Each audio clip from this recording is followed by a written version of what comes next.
ஆண்டவராகிய இயேசு கிறிஸ்து ஏழையின் மைந்தனாக இந்த உலகத்திலே பிறந்தார். பிறக்கிற பொழுது லூக்கா நற்செய்தி 2ஆம் அதிகாரம் 7ஆம் வசனம் சொல்கிறது, சத்திரத்தில் கூட இடமில்லை. அப்பேற்பட்ட இயேசு கிறிஸ்து பிறந்த பொழுது ராக்காலத்திலே மந்தை மேய்ப்பர்கள் மந்தையை காத்து கொண்டிருந்தார்கள்.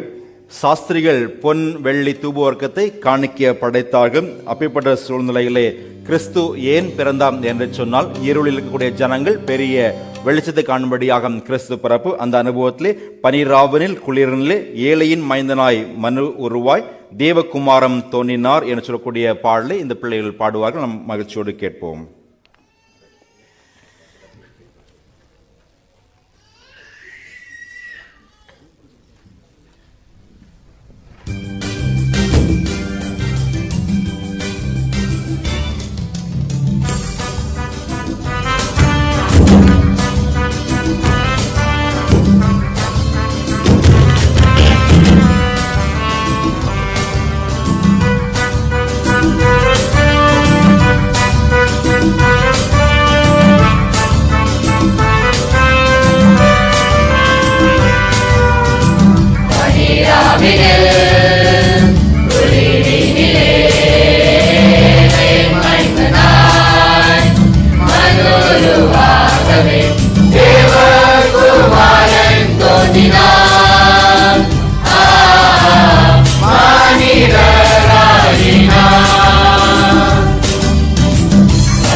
மன்னவன் தோன்றினார்.